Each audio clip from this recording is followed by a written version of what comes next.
Mutual fund investor summit కు విచ్చేసిన మీ అందరికీ స్వాగతం సుస్వాగతం. ఇక Q&A సెషన్ కి వెళ్దాం.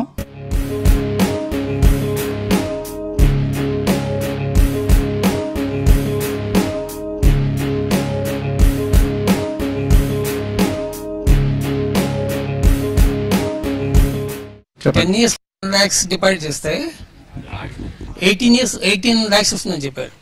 కానీ కొన్ని బ్యాంక్స్ లో 8 years కే డబుల్ అవుతుందని చెప్పి మాకు తెలిసింది. మనం ఫిక్స్డ్ డిపాజిట్ చేసింది 8 సంవత్సరాల్లో డబుల్ అవుతుంది అంటే ఆ ఫిక్స్డ్ డిపాజిట్ 9% రాబడి ఇస్తే 8 years లో డబుల్ అవుతుంది. 10 సంవత్సరాలకి అది 22 లక్షలు 23 లక్షలు అవ్వాలి. కానీ ఫిక్స్డ్ డిపాజిట్ లో మనం 18 లక్షలు ఎందుకు వస్తుందో అంటున్నామంటే ట్యాక్స్ పోయిన తర్వాత మనకు 18 లక్షలు అవుతుందండి. 30% స్లాబ్ లో ఎవరైతే ఉంటారో వాళ్ళు టీడీఎస్ ప్రతి సంవత్సరము టీడీఎస్ డిడక్ట్ చేసి ఇస్తుంది బ్యాంక్. నా ఇన్కమ్ వచ్చేసి 2,50,000 కంటే ఎక్కువ లేదు అని డిక్లరేషన్ ఇస్తే వాళ్ళు టీడీఎస్ డిడక్ట్ చేయట్లేదు. 10% స్లాబ్ లో ఉన్న వాళ్ళు కానీ ట్యాక్స్ స్లాబ్ లో లేని వాళ్ళు కానీ ఫిక్స్డ్ డిపాజిట్ లో ఇన్వెస్ట్మెంట్ చేసుకోవచ్చు, ప్రాబ్లం ఏమీ లేదు. మ్యూచువల్ ఫండ్స్ లో ఏ ఏజ్ గ్రూప్ వాళ్ళు ఇన్వెస్ట్ చేయాలి, ఎస్ఐపి చేయాలనుకుంటే ఎప్పటి వరకు పీరియడ్ ఎంత వరకు చేయాలి? సపోజ్ యువర్ ట్యాక్స్ బ్రాకెట్ లో ఉన్నారు కాబట్టి 80 దాంట్లోనూ ఇన్వెస్ట్ చేస్తారు మ్యూచువల్ ఫండ్స్ లో. అది పోగా వచ్చేది మాత్రం ఇట్ ఇస్ లెస్ దాన్ 6%, 7% కంటే ఎక్కువ రావడం. మ్యూచువల్ ఫండ్ లో ఇన్వెస్ట్మెంట్ చేయడానికి ఎటువంటి ఏజ్ గ్రూప్ అవసరం లేదు. 15 సంవత్సరాల వాళ్ళు, 18 సంవత్సరాల వాళ్ళు, 70-80 సంవత్సరాల వాళ్ళు కూడా ఇన్వెస్ట్మెంట్ చేసుకోవచ్చు. కాకపోతే మన రిక్వైర్మెంట్ ఏంటనేది మనం ముందుగా ఆలోచించుకోవాలి. 5 సంవత్సరాల వరకు అవసరం లేని డబ్బులు ఏమైతే ఉంటాయో రిస్క్ తీసుకోదలిస్తే ఈక్విటీ మ్యూచువల్ ఫండ్ లో పెట్టుబడి పెట్టుకోవచ్చు. 1, 2, 3 సంవత్సరాల్లో డబ్బులు కావాలి అంటే we have to go the safe and secured way of investment in mutual funds. అది debt mutual funds. Debt mutual fund లో పెట్టుబడి పెట్టేటప్పుడు కూడా మనము షార్ట్ టర్మ్ ఇన్కమ్ ఫండ్స్ లో పెట్టుబడి పెట్టుకోవాలి. 2-3 సంవత్సరాల్లో డబ్బు వెనక్కి కావాలి, రిస్క్ ఎక్కువగా ఉండకూడదు అనుకుంటే మనం షార్ట్ టర్మ్ ఇన్కమ్ ఫండ్స్ లో పెట్టుబడి పెట్టుకోవాలి. షార్ట్ టర్మ్ ఇన్కమ్ ఫండ్స్ లో పెట్టుబడి పెట్టడం వల్ల మనకి ఇప్పుడున్న పరిస్థితిలో దాదాపు 9.5-10% వరకు కూడా రాబడి రావడానికి ఛాన్స్ ఉంటుంది. 3 సంవత్సరాల కంటే ఎక్కువ టైం ఇన్వెస్ట్మెంట్ చేస్తేనే మనకి ఇండెక్సేషన్ బెనిఫిట్ వస్తుందండి. 3 సంవత్సరాల లోపల మనం డబ్బు తీస్తే గనక మన ట్యాక్స్ స్లాబ్ ప్రకారమే మనం ట్యాక్స్ పే చేయాల్సిన అవసరం ఉంటుంది. That is one condition. So 3 సంవత్సరాల కంటే ఎక్కువ ఇన్వెస్ట్మెంట్ చేస్తే గనక ఇండెక్సేషన్ బెనిఫిట్ వచ్చిన తర్వాత ట్యాక్స్ తక్కువగా పే చేస్తాము. ఓవరాల్ గా 8-8.5-9% వరకు కూడా మనకు ట్యాక్స్ పే చేసిన తర్వాత కూడా రాబడి రావడానికి అవకాశాలు ఉంటాయి. అండ్ స్పెషల్ గా రిటైర్మెంట్ అయిన వాళ్ళు డెట్ మ్యూచువల్ ఫండ్ లో పెట్టుబడి పెట్టుకొని పెన్షన్ వచ్చేటట్టు సిస్టమాటిక్ విత్డ్రావల్ ప్లాన్ ఆప్షన్ పెట్టుకుంటే కనుక ప్రతి నెల పెన్షన్ రూపంలోనే డబ్బులు వస్తాయి. అండ్ ఇంకొక విషయం ఏంటంటే మనం పెన్షన్ ప్లాన్ లో యాన్యుటీస్ లో ఇన్వెస్ట్మెంట్ చేస్తాం కదా, పెన్షన్ ప్లాన్ లో ఇన్వెస్ట్మెంట్ చేసి పెన్షన్ వస్తే కనుక పెన్షన్ ఈజ్ టాక్సబుల్. పెన్షన్ మీద ట్యాక్స్ పడుతుంది. కానీ డెట్ మ్యూచువల్ ఫండ్ లో మనం పెట్టుబడి పెట్టి systematic withdrawal plan option use చేసుకుంటే కనుక మనకు ప్రతి నెల డబ్బులు ఏమైతే వస్తాయో అధికంగా ప్రిన్సిపల్ ప్లస్ ఇంట్రెస్ట్ ఉంటుంది అనమాట. ఇంట్రెస్ట్ పార్ట్ కొద్దిగా ఉంటుంది. సో అది మనం యూజ్ చేసుకుంటే మనం ట్యాక్స్ కూడా చాలా చాలా తక్కువగా పే చేస్తాము. ట్యాక్స్ కూడా పే చేయలేని పరిస్థితి కూడా ఉంటుంది. Mutual funds managing companies and web portals ఇట్లా వచ్చినాయి. యాక్చువల్గా కాల్స్ అవి కూడా వస్తున్నాయి. సో ఇవి ఎంతవరకు హెల్ప్ అవుతాయి? బేసిక్గా these are all technological platforms. అది మీ కంఫర్ట్ బట్టి ఉంటుంది. మీరు ఒకవేళ తీసుకొచ్చి డైరెక్ట్గా మీ అడ్వైజర్కి ఇచ్చి మ్యూచువల్ ఫండ్ కంపెనీకి వచ్చినా లేకపోతే మీరు తీసుకొచ్చి mutual fund company everything is same. You're investing into these are only the convenient platforms. అవి కూడా ఏంటంటే మ్యూచువల్ ఫండ్స్ అమ్ముతా ఉన్నాయి. అన్ని ఒక దగ్గర ఉంటే ఈజీ అవుతుంది కాబట్టి you deal with one entity. Ideally we only say you deal with some good 4-5 good mutual funds is what the advice gives. మీరు ఇండివిజువల్ గా చేసుకునే బదులు వీళ్ళందరి దగ్గర చేసుకోవడం అంటే at the end of the day a mutual fund కొంటున్నారు అనేది మీ డిసిషన్. నేనున్నాను, I will only invest in to ICICI ఫిడెంట్ కాబట్టి నాకు ఒక యూజర్ నేమ్ పాస్వర్డ్ ఉంది కాబట్టి I will use it. So any technological platform which gives you support to invest in to different mutual fund you can use it. Convenience చూసుకోండి. వాళ్ళు ఒకవేళ ఏమైనా చార్జెస్ చేస్తున్నారా చూసుకోండి. What is that they are charging, right? Choosukoni, if it is okay with you, I think you should go ahead and do that. I want to invest 1 lakh rupees for a period of 2 years. 1 lakh rupees at a time. 2 stocks చెప్పగలుగుతారా? Scrip specific చెప్పడానికి అనేది కష్టం అవుతుంది. For the simple reason recently analyst guide lines and regulations అని వచ్చాయి. So most of the analyst or any expert or anybody who is talking on the television can not be script specific. Kutumbarao గారితో sir small request, make time for us. at least once in a month. నేను అప్పటికి time చేసుకుని every weekend వస్తున్నానండి.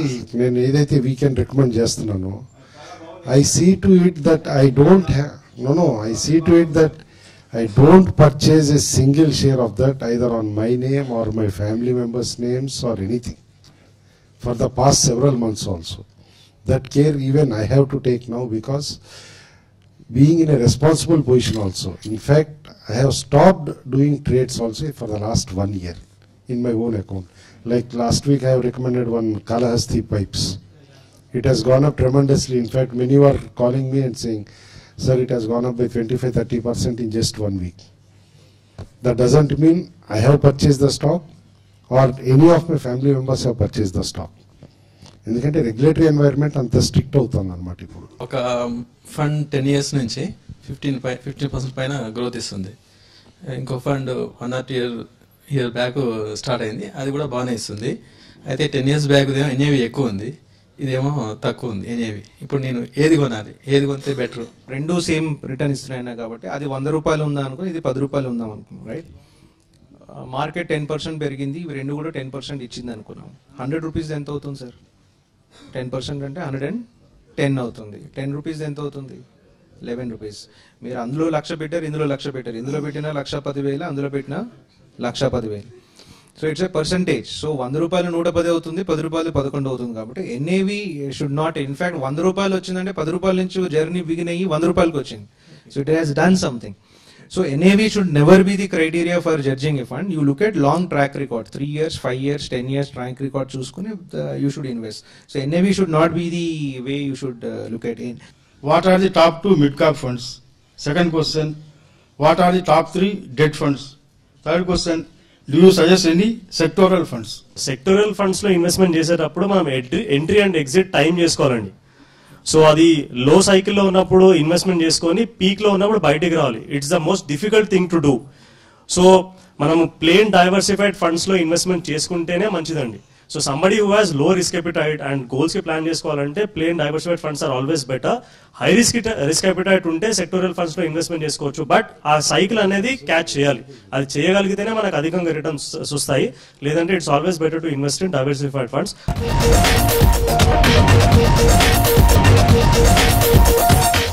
When you are selecting a mutual fund, how we should select? Because if you go and see in the money control, అక్కడ first last 5 years rating, 3 years rating, 1 year ratings లో చూస్తూ ఉంటే అక్కడ ఒక option వస్తుంది ranking 1, 2, 3 అనేసి. Then even not ranked, even there is a funds which shows as a not ranked, but even their performance is also good. So why that company is made as a not ranked? I mean, can we buy those type of mutual funds or not is one question. And how far is DMAT is safer when saving the mutual funds into the DMAT account? This is second. Third is now can అనేది ఒకటి కొత్తగా start అయినట్టు ఉంది, where you can only by all mutual funds with 1 leaflet of payment of 1 leaflet. You can store all mutual funds under 1 roof. So ఈ 3 questions maybe I would appreciate if you can answer this. Top 50 companies లో ఒక 15%, top 100 companies. Top 50 అంటే నిఫ్టీకి bench mark అయిన ఏదైతే fund ఉందో already మంచిగా perform చేసేది, మంచిగా at least minimum 5 years track record ఉన్నది చూస్ చేసుకుంటే బెటర్. అదేవిధంగా టాప్ 100 కంపెనీస్ లో BSE 100 కి ఏదైతే బెంచ్ మార్క్ అయి ఉంటుందో అందులో ఓవరాల్ గా 2 ఫండ్స్ సెలెక్ట్ చేసుకొని 30% ఇన్వెస్ట్మెంట్ చేసుకోవాలి, 15-15. అండ్ BSE 200 కి 15%, and CNX 500 multi cap fund అంటాం దానికి ఒక 15%. మిడ్ క్యాప్ ఫండ్స్ లో ఒక 2 సెలెక్ట్ చేసుకొని 12.5% ఇన్వెస్ట్మెంట్ చేసుకుంటే మంచిది. సో ఎగ్జిస్టింగ్ ఫండ్స్, మంచి ట్రాక్ రికార్డ్ ఉన్న ఫండ్స్ సెలెక్ట్ చేసుకుంటే మంచిది. అదే విధంగా there will be funds. Rating ఎప్పుడు ఇస్తారంటే అట్లీస్ట్ మినిమం ఒక 5 సంవత్సరాలు ఫండ్ పర్ఫార్మెన్స్ మంచిగా ఉండి ట్రాక్ రికార్డ్ ఉంటేనే రేటింగ్ ఇస్తారు, రైట్? సో మనం there are also funds which will perform well even though rating is not given. 1 to 2 years లో 3 years లో ట్రాక్ రికార్డ్ ఉన్న ఫండ్స్ మంచిగా పర్ఫార్మ్ చేస్తాయి. సో అది it's always better to select existing funds which have good track record more than 5 years. So అదే విధంగా కొంచెం ఆ గ్రోత్ రేట్ ని క్యాప్చర్ చేసుకోవాలంటే ఒక 10-15% కంటే మనము ఎక్కువ అలొకేట్ చేయకూడదు. Don't have over exposure. 10-15% కంటే ఎక్కువగా అలాంటి ఫండ్స్ లో ఇన్వెస్ట్మెంట్ చేయకూడదు. Otherwise plain vanilla diversified funds which have track record of more than 5 years. And individual can గురించి మాట్లాడారు. So it's a most technologically advanced initiative అండి. మనం ఇంతకుముందు చెక్కులు రాసి అప్లికేషన్ ఫిల్అప్ చేసి అవన్నీ చేసేవాళ్ళం కదా. ఇప్పుడు ఇండివిజువల్గా ఆన్లైన్ మనం ఇన్వెస్ట్మెంట్ చేయాలంటే ప్రతి ఒక్క మ్యూచువల్ ఫండ్ సైట్కి వెళ్ళి మనం ఇన్వెస్ట్మెంట్ చేసుకోవాల్సిన అవసరం ఉండేది. ఇప్పుడు అవన్నీ ఏం లేదండి, జస్ట్ ఆన్లైన్ క్యాన్ ఉంటే కనుక ఆన్లైన్ ఇన్వెస్ట్మెంట్ చేసుకోవచ్చు. All the funds at a time we can invest in that. నేను బిజినెస్ బ్రేక్ఫాస్ట్ రెగ్యులర్గా చూస్తానండి. వసంత్ గారికి థ్యాంక్స్. నేను 2 years అయిందండి డిమాట్ అకౌంట్ ఓపెన్ చేసుకుని. నేను స్టాక్స్లో ఇన్వెస్ట్ చేస్తానండి. నాకు more than 100% రిటర్న్ వచ్చింది. ఎనాలిసిస్ చేసి పెట్టిన సైట్ ఉంటుంది, లైక్ వివేకం ఫైనాన్షియల్స్. ఇలాగా మనకి మంచి సైట్ ఏదైనా ఉందా అలాగా మనకి రీజనబుల్ ప్రైస్లో బ్లాగ్స్ ఉన్నాయి. వివేకం ఈజ్ ఏ పెయిడ్ సర్వీస్ మీరు అన్నట్టుగా. సో బ్లాగ్స్ అయితే they are free of cost. కాకపోతే సర్వీస్ ఏమి ఉండదు, అంటే ఇన్ఫర్మేషన్ ఉంటుంది. అంటే మనీ కంట్రోల్ లాంటివి చూస్తే కొంచెం ఓల్డ్ డేటా ఉంటుంది, 2014 అలాగా అప్ టు డేట్ ఉండదు. మనకి ఏమైనా కొంచెం ఎనాలిసిస్ చేసి రేషియోస్ ఇవన్నీ పెట్టిన సైట్ ఏదైనా మనకి బ్రోకింగ్ కంపెనీస్ లో ఉన్నాయండి. In fact paid advisory service broking companies లో ఉన్నాయి. మీరు అన్నట్లుగా Vivekam is one good service that he's providing. Prasad garu so Hyderabad చెందిన కంపెనీ. ఆయనకి ఒకసారి అందరం, ఆయన ఇక్కడ లేరు కానీ but he will be happy if we clap him. చాలా చక్కటి పెర్ఫార్మెన్స్ ఇస్తున్న సంస్థ అది వివేకం ఫైనాన్షియల్ సర్వీసెస్. వీలైతే చాలా స్వల్ప మొత్తమే ఛార్జ్ చేస్తుంటారు. ఐ థింక్ బాలాగారు నోస్ అబౌట్ ఇట్. 500 రూపీస్ ఎంత ఛార్జ్ చేస్తారు పర్ యానం. అండ్ చాలా చక్కటి బ్యూటిఫుల్ సర్వీస్ ఇస్తున్నారు. అటువంటివి ఇంకేమైనా మీ ఎరుకలో ఏమైనా ఉన్నాయా?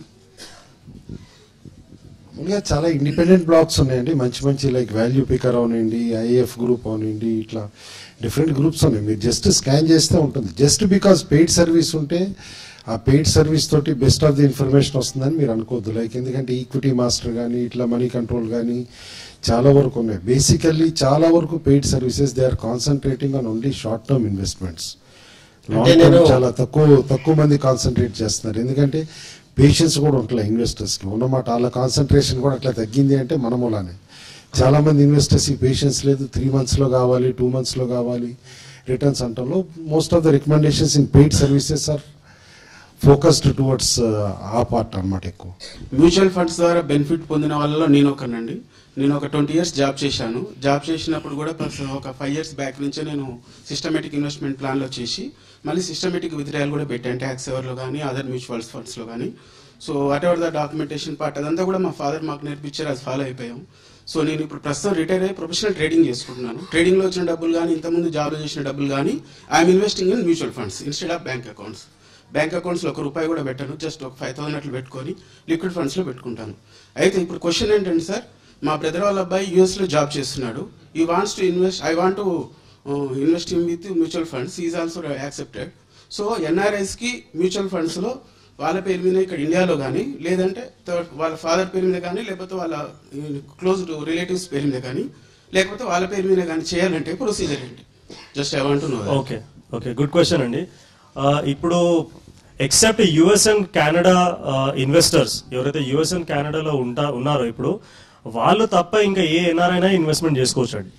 So US and Canada FATCA rules వల్ల మనం రీసెంట్ గా సైన్ చేసాము FATCA agreement. So mutual fund companies ఇక్కడ ఉన్న majority of the funds accept చేయట్లేదు, barring 1 or 2 mutual fund companies. Majority of the funds are not accepting. ఒకవేళ వాళ్ళు investment చేయాలి అని అనుకుంటే better they can invest through their parents. ముఖ్యంగా parents ద్వారా ఇన్వెస్ట్మెంట్ చేసేటప్పుడు కూడా it is better they take a declaration. ఎందుకంటే సిబ్లింగ్స్ ఉన్నారనుకోండి, కన్సిడరబుల్ అమౌంట్ అక్యూములేట్ అయిన తర్వాత they may also want to take a pie from that. So అది avoid చేయాలి అని అంటే it's always better to take a declaration that ఈ amount ఏమైతే ఉందో ఇది is my money, it is being invested and I'm on the sole beneficiary అని చెప్పేసి ఆ డిక్లరేషన్ చేసుకొని ఇన్వెస్ట్మెంట్ చేసుకుంటేనే it is better. Sir, you told that if the market falls, it's a good time to invest. But we can't say that market could fall further. So what to do when that happens? Systematic transfer plan. ఎప్పుడు కానీ మార్కెట్లో lump sum investment చేయకుండా first ఆ amount liquid fund లో investment చేసుకొని STP ద్వారా పెట్టుకోవాలని చెప్పేసి అనుకున్నాం. సో ఇప్పుడు ఆల్రెడీ ఎస్టీపీ స్టార్ట్ చేసాం అనుకోండి, స్టార్ట్ చేసిన తర్వాత ఒక 10% మార్కెట్ పడ్డది, రైట్? మార్కెట్ పడితే ఈ లిక్విడ్ ఫండ్ లో ఏమైతే అమౌంట్ ఉందో అందులోంచి ఒక 25% స్విచ్ ద్వారా పుష్ చేసేసేయాలి. What we are doing here, we are buying at lower value. Already investment అయిన అమౌంట్ ఏమైతే ఉందో that will have some loss. So ఇక్కడ ఏం చేయాలి, మనం ఇంకొక 20-25% స్విచ్ ద్వారా పుష్ చేసుకోవాలి. పుష్ చేసిన తర్వాత ఇంకా మార్కెట్ పడదు అనుకోండి, again you push some more money. So ఈ ఫ్లెక్సిబిలిటీ అనేది ఉంటుంది అనమాట. సో ఆల్వేస్ మార్కెట్ పడ్డప్పుడు we will buy units at a lower valuation అనమాట. ఎప్పుడైతే మార్కెట్ పికప్ అవుతుందో ఈ అమౌంట్స్ ఏమైతే ఇన్వెస్ట్మెంట్ చేసామో లోవర్ వాల్యూస్ లో, all these money will earn more profits. So we cannot say to what extent market will fall. ఒక 5-10% market పడ్డప్పుడల్లా additional amount STP ద్వారా వెళ్తుంది, అడిషనల్ అమౌంట్ కూడా మనం స్విచ్ చేసుకుంటే విల్ కీప్. దీన్ని వాల్యూ యావరేజింగ్ అంటాం మనం. This is nothing but value averaging. Already STP ద్వారా వెళ్ళేదాన్ని స్విచ్ చేసుకోవచ్చు, లేదంటే అడిషనల్ మనీ ఏమైతే ఉంటుందో కొద్దిగా పర్సెంటేజ్ ఇన్వెస్ట్మెంట్ చేసుకుంటే సరిపోతుంది. క్వశ్చన్ వచ్చేసి టెక్నికల్ అనాలిసిస్ మీద sir. Like I want to expertise in technical analysis and what should I do? I think basically మీరు you should start reading sites అండి. వెబ్సైట్స్ లో మనకి ఈరోజు చాలా అవైలబుల్ ఉన్నాయి. సో స్టీవ్ నీసన్ అని ఒక బుక్ ఉంది, candlesticks by Steve Nison. So that's where I think మనకి వెబ్ లో కూడా ఆన్లైన్ లో దొరుకుతుంది అది. సో ఆ బుక్ చాలా మంచిగా ఎక్స్ప్లెయిన్ చేస్తుంది. బేసికలీ ప్రాబ్లీ షుడ్ అంటే మోర్ దెన్ లెర్నింగ్ ఇది ప్రాక్టీస్ మీద ఎక్కువ వస్తుంది టెక్నికల్ అనాలిసిస్ అనేది. All technical analysis are not perfect and అట్లానే అందరూ అన్ని పారామీటర్స్ చూడరు. సో ఇంటర్లో ఉన్నారు కాబట్టి probably should start seeing some sites ఇట్లాంటివి టెక్నికల్స్ మీద. సో బేసిక్స్ నేర్చుకున్నాక then you should practice. Maybe direct trading కాకుండా అట్లీస్ట్ పేపర్ ట్రేడింగ్ చేస్తే మీరు I think you will be learning more. Probably ఇదంతా ఎక్స్పీరియన్స్ మీద ఎక్కువ వస్తుంది, more than maybe 5 to 10 years అనేది. So time for gifts for children.